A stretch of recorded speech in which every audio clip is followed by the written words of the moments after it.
Isis, Shalom, Assalamu alaikum wa alaikum salam. So here it is.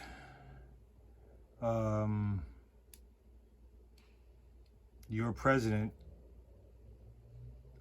says that they will have a Daffy Duck vac for the country. It's almost ready.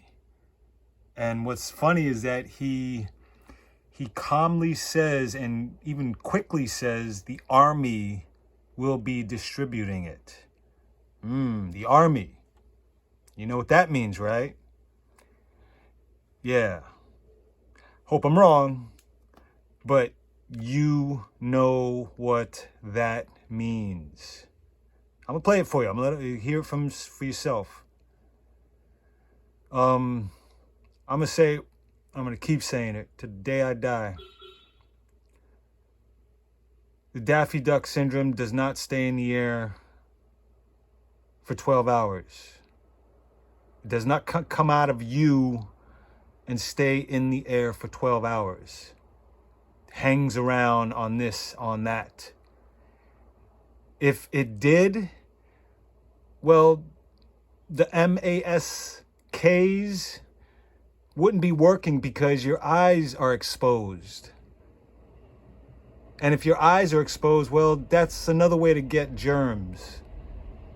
It's a perfect way. You've heard of pink eye and yeah, I mean, but let's not talk about the the Daffy Duck workers that wear scrubs. Yeah, them too. I mean, me, if I was head of a disease control center, I would have long realized that, wait a minute, well, if such a thing could happen for 12 hours, last in the air or last on someone's clothing or last on the surface of something, I would say that they have to change their outfits. They can't leave. Matter of fact, they would have to take a shower before they left. I'd make it mandatory that all hospitals all around the country do this. But they're not doing that. See, that would be a real quarantine. That would be a real control. Those little aspects.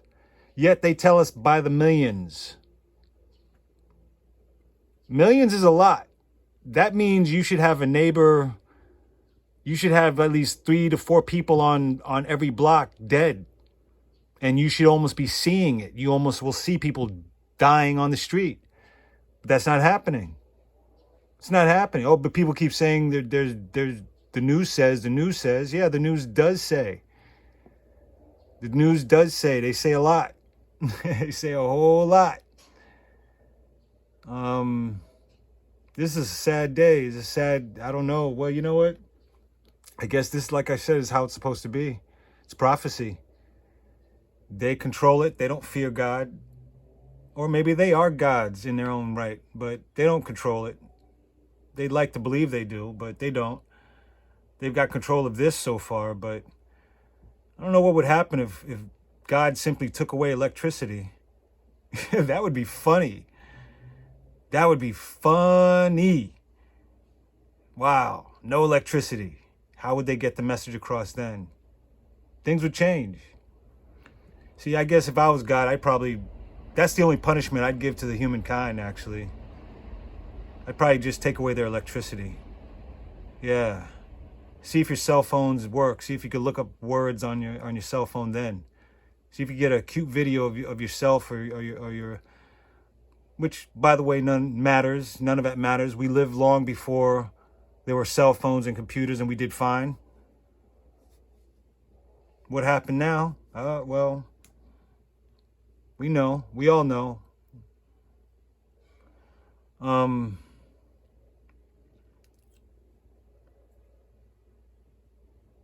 I realize that people feel they have a lot to lose. I realize I am one of very, very few. And even the fact that only 4 to 3 people check out my video, which is fine, as long as at least one person gets it and is getting the message out. And even if it's not about getting the message out to others and just getting the message to yourself, and understanding and understanding that there's something greater than this. This whole 2020 year has been just one big distraction from probably the most spiritual year. Not even year. It's probably just this aspect of the sun's position and certain other things may actually say that this was supposed to be a spiritual awakening year for many of us. And it was. Some are spiritually dead. And that's another form of spirituality. They're dead.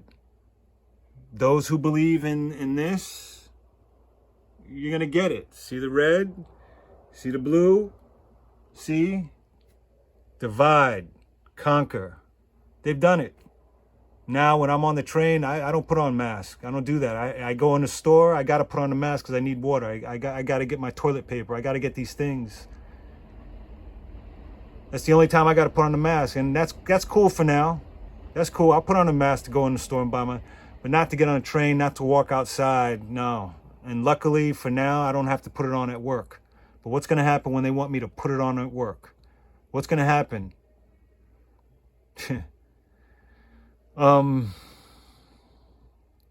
Divide and conquer amongst ourselves. And now what's going to happen? I don't blame anybody. I got things I like. I ride bikes. I collect things. I want those too. I'd like to have them for this or that in the future. But at the same time, it's not real. It's not a real satisfaction in the sense that it leads me anywhere. It's just things I've collected. You know, we all have boxes. Our rooms, our houses are just one big collectible box of trinkets and stuff. Just more entertainment for us where we can't get on, and we don't need this stuff, but we have it. I've kind of learned to get rid of a good portion of it and realize that if I lose it, don't sweat it. I don't know what this message is, and I don't know what it is. I'm just showing you what these evil people are doing and saying. And this man right here, by the way, he said it was a hoax, by the way. But all of a sudden he got it, and now he's safe. But realize that there is no, I'm telling you, and I'm going to keep telling you, and if someone beats me, I'm going to keep saying it. There is none. There is no Daffy Duck. There is none. It doesn't happen. 12 hours in the air is absurd. You might as well believe a cow jumped over the moon. You might as well believe the moon is made of cheese. You might as well believe Santa Claus is real in the fairy tale sense. You might as well believe it. I'm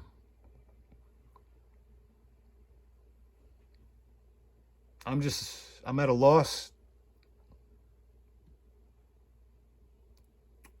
People that I thought that were awake are not. They're not. And it's disappointing. I thought there'd be a lot more fighting.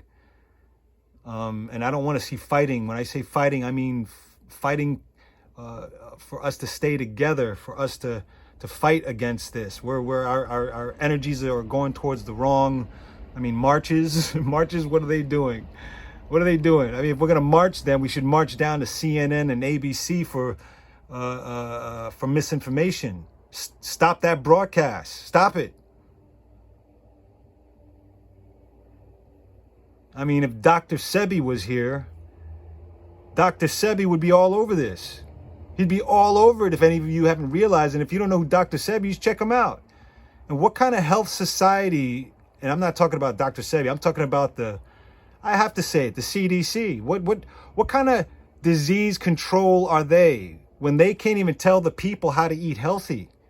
They can't even say to them, they won't dare say to the people that milk gives you cancer. They won't dare say sugar takes oxygen out of your blood and allows parasites to grow or to multiply so that they shit in your blood and cause diseases. They will never tell you these things. Dr. Sebi, he definitely will tell you all this. They killed him at a perfect time if it hasn't been realized. Killed him at a perfect time.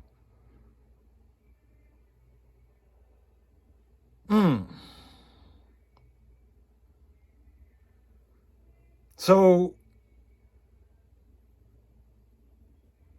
I've seen a professional, obviously, by ABC or whoever, one of these great studios, a very convincing ad about how it stays in the air and how it, oh man. And to people who can't think, the Indians say we Westerners can only drive as far as the road is paved.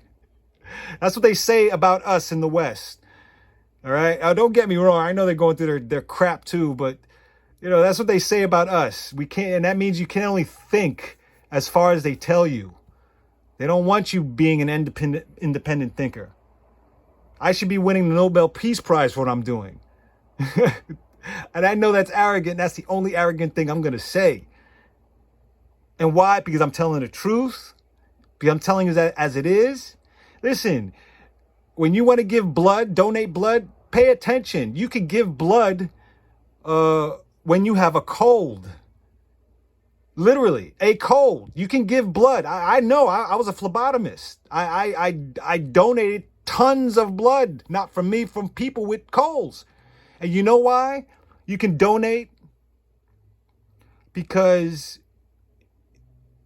a cold is a virus, but it's impurities and toxins within you. It's just dirt within you. It actually can't exist in another, outside of its environment, in somewhere else, and it's just like a shock to it. So even when you take the blood out, the blood changes temperature. It stays cold. Certain things are gonna die because it doesn't have it's not in its natural element, and other things are gonna grow. I don't know what grows. I wonder about that. That's why you're probably not supposed to give blood, but that's on another topic. I've been called a demon because I say not to give blood, even though I work for the place. All my young life, my grandmother would tell me, never donate blood. You know that? She was a Pentecostal. No, of course you wouldn't know that. She was a Pentecostal Christian from Jamaica. And she was hardcore about the book. Hardcore. And one of the things she used to always tell me is, Stevie, don't ever give blood. Don't ever give blood. Don't ever give blood. And it's so ironic because I found a job as a phlebotomist. And I even gave blood, which I wish I never had now, because they're cloning. There's no doubt. They're cloning. No doubt. Call it what you want. Say it's a fantasy. Call it conspiracy. Whatever. Too much blood, man. Too much. They collect way too much. I personally have never known anyone who needed blood. I'm not saying it doesn't exist. It happens. People get in a car accident. But even when I was doing it, I didn't hear of it. I don't even know someone who knows someone who needed blood. I mean, I think I've heard the stories maybe here and there, but I can't even remember them. But what I have heard is of people being in a car accident or getting hit by a car or falling on a bike. I hear about those things a lot. And ironically, the number one killer of people is car accidents, cars. That's the number one killer of people, not cancer, not nothing else. It's cars. People getting hit by cars or in a car accident. Think about how many people you've known who's in a car accident. And compare that to the so-called corona, or even AIDS. Well, I won't say AIDS because they lied a lot about that too. They made a lot of people believe that AIDS was real, and it did. It was the placebo effect, and they convinced. I knew a gay man who was a cool dude, man.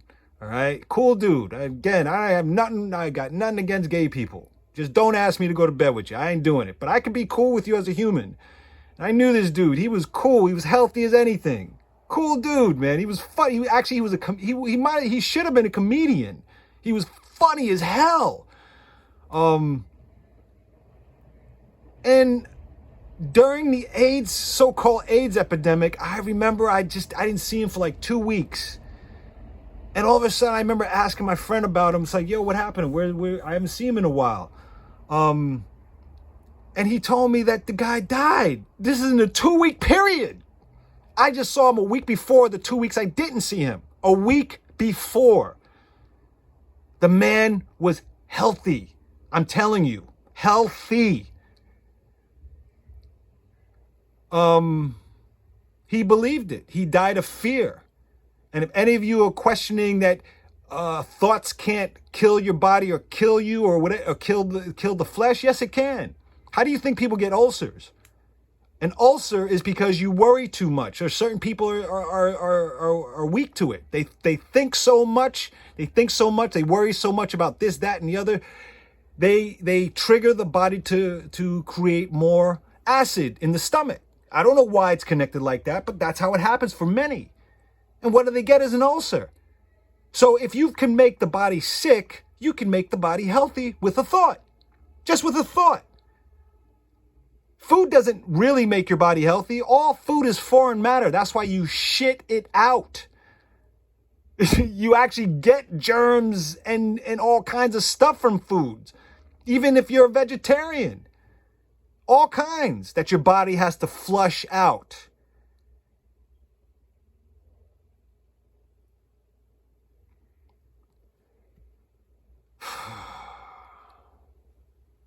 It's all the placebo effect. And those who believe they have it, have it. And my friend, I don't remember his name. I can't remember. He believed he had AIDS and he died in 2 weeks. In 2 weeks. So, as a man believeth in his heart, so is he, I think is what's been said. If you believe you're sick, then you will die. If you believe you're healthy, then you will live. And even then, you're still going to die. But it's okay because we don't really die. We go on to the next stage. We're just trapped here. This is the most convincing stage, I guess, for us. But I'll tell you, we've all, well, not all of us, some of us. I know I've done it before. It's my last incarnation. I don't care what anyone says. My last incarnation. I keep saying it because I know it. I've been shown. And I'm doing my best to help those who know it also recognize it, is what I'm doing right now. And whatever. Anyway, so listen to what your president with the red tie on, Bloods, Crips. It's deep, man. Deep. Listen to what he says. Yeah, let me play it for you. Listen to what the guy says, all right? Coming to a town near you. And we're fighting it, and we're fighting it hard. There is a spike. There was a spike in Florida, and it's now gone. There was a very big spike in Texas. It's now gone. There was a very big spike in Arizona. It's now gone. And there are some spikes and surges in other places. They will soon be gone. We have a vaccine that's coming. It's ready.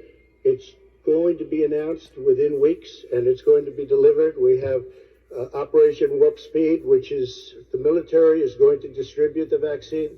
I can tell you from personal experience that I was in the hospital. I had it, and I got better. And I will tell you that I had something that they gave me, a therapeutic, I guess they would call it. Some people could say it was a cure. But I was in for a short period of time, and I got better very fast, or I wouldn't be here tonight. And now they say I'm immune. Whether it's 4 months or a lifetime, nobody's been able to...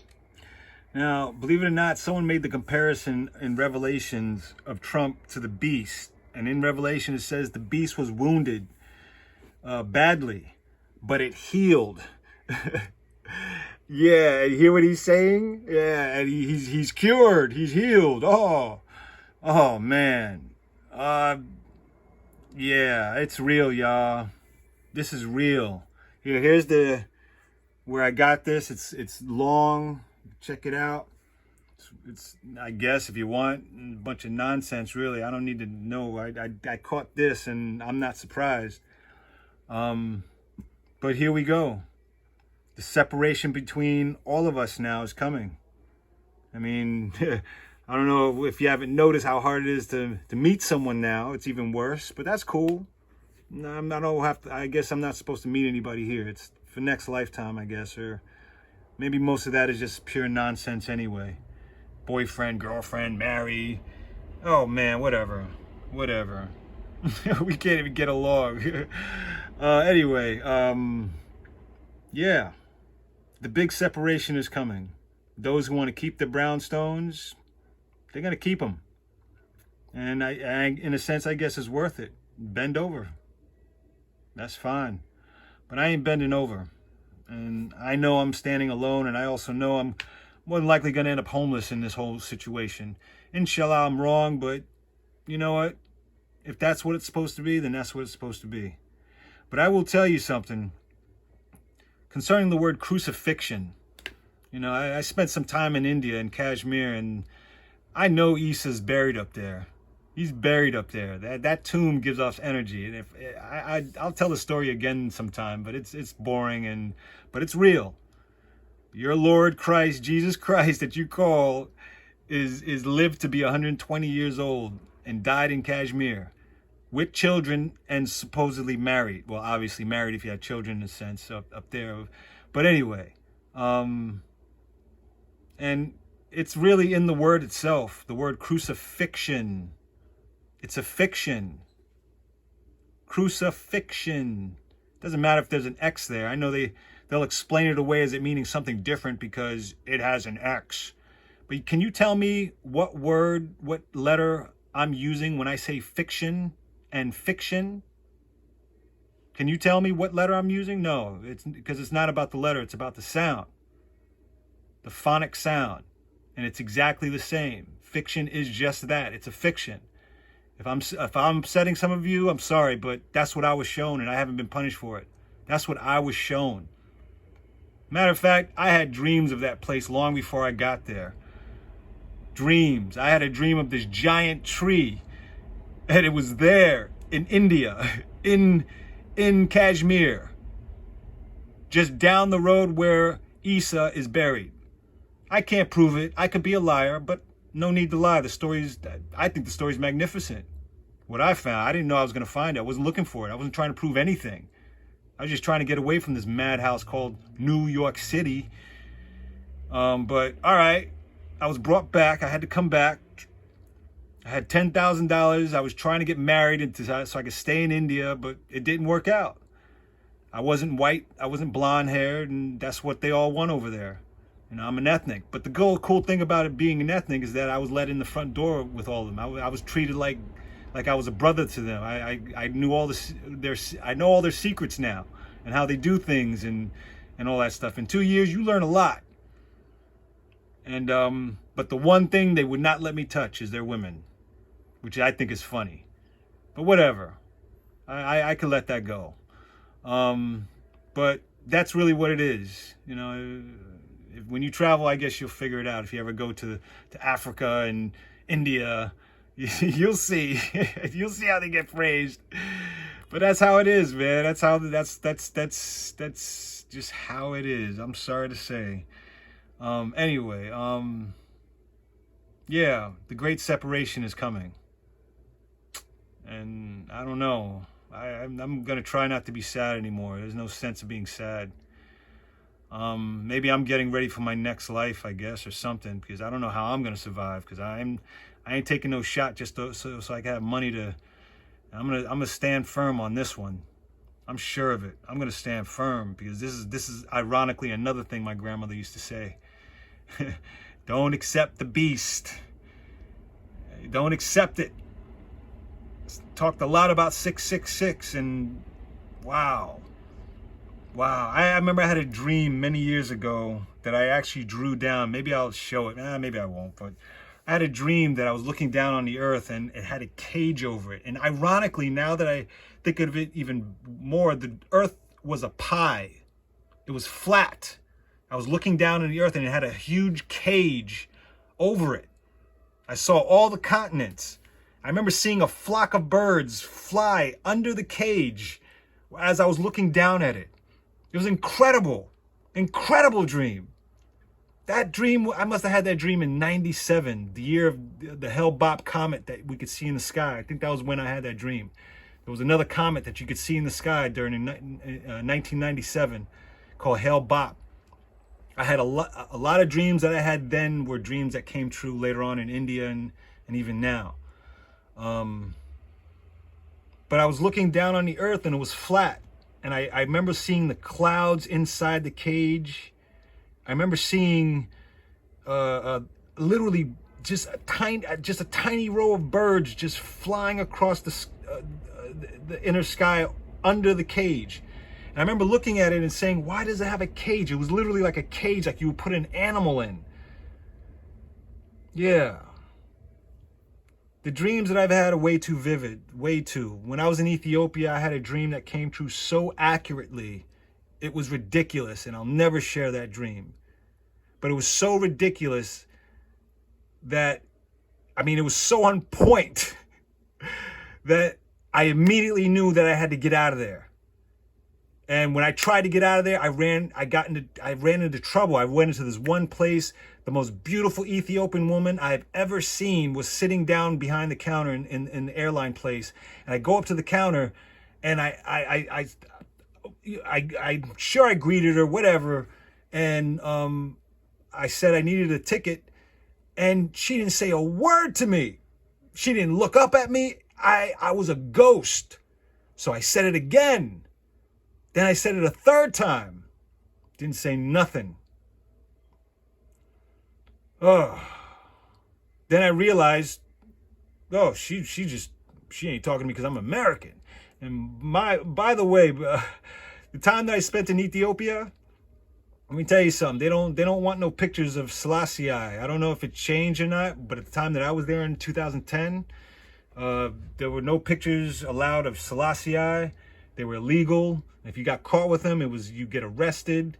They don't really like Rastafarians. They don't like the long hair. I'm not saying I'm not a Rastafarian, but people come. They say I have locks, so so clearly I get greeted like one, which is respectful. I don't disagree with it, but I don't call myself a Rastafarian. But I have great respect for the movement, more Selassie and the whole Ethiopian situation, I should say. But they don't really like Americans, especially the black Americans, because a lot of them in the 70s and early 80s came over there and took advantage of the women. A lot of the men took advantage of the women and taught a lot of bad things to the Ethiopians. A lot of criminals went over there. And that was the story that I heard, that I was told while I was there. Why it wasn't what I thought. And I got out of there fast. I mean, this beautiful Ethiopian girl one time came up to me and gave me a hug. I was so shocked. And all she did, I just felt her hand slip down my back right to my back pocket, and she just tried to pick whatever I had out in my pocket. That's all she gave me a hug for. I couldn't believe it. And then it happened a second time. And when it happened a second time, I was like, oh, okay, all right. No more. I'm not going to come here and fight and live a new life. And I got out of there quick, and I went to India. And, yeah, anyway.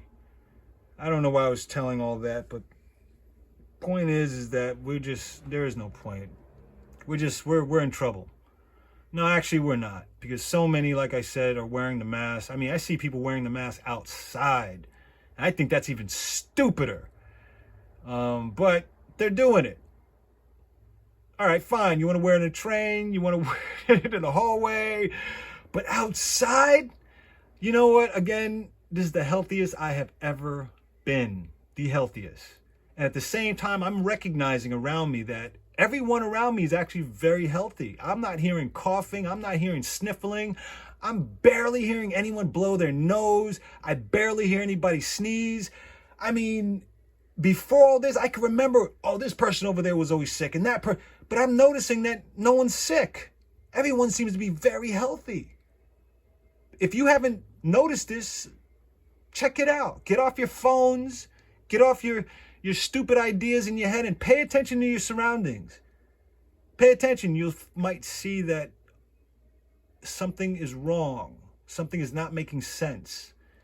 Until I see people dropping dead in front of me, I ain't putting on nothing. Until I see that happen.